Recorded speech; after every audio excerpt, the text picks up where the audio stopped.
Well, today on What Would Michael Do, I'm making an Italian cheesecake, which was always a staple in my house around this time of year.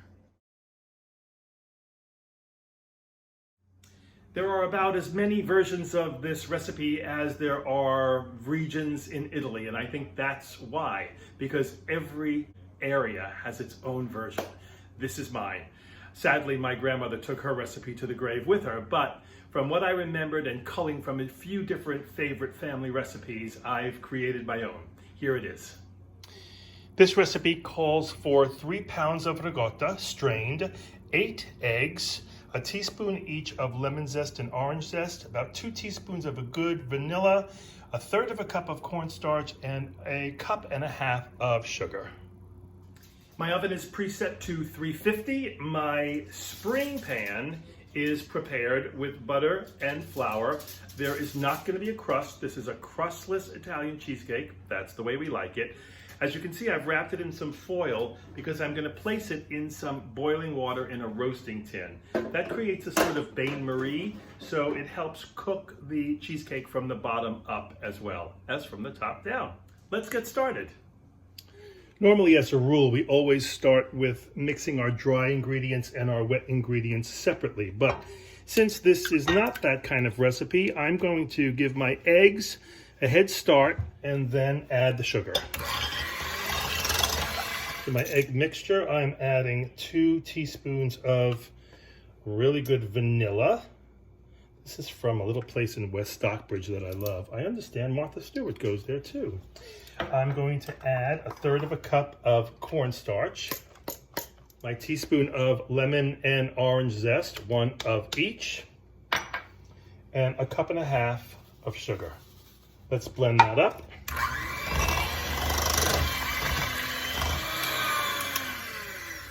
Once that is fully incorporated, I'm going to add my 3 pounds of drained ricotta.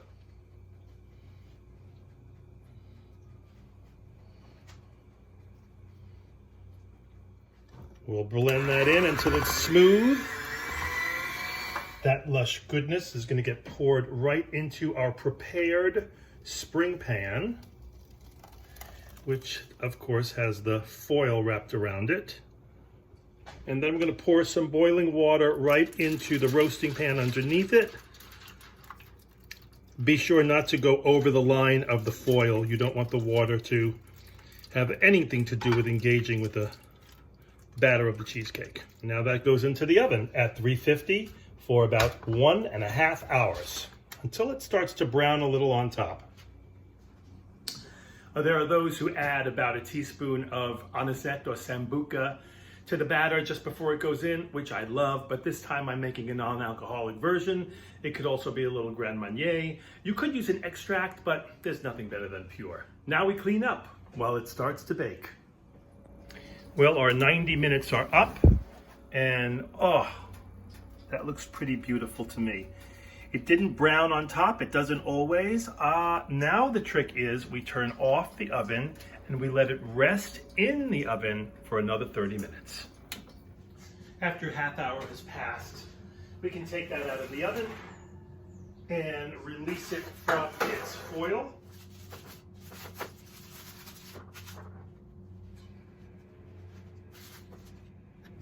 And let it cool on a wire rack.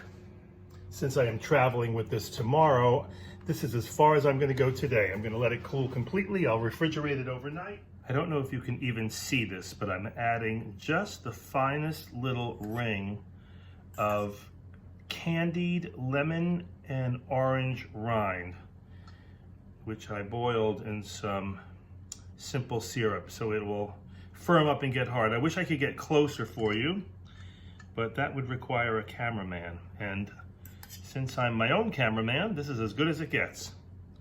But I think it looks so pretty. It'll firm up nice and crisp, this sugar rind.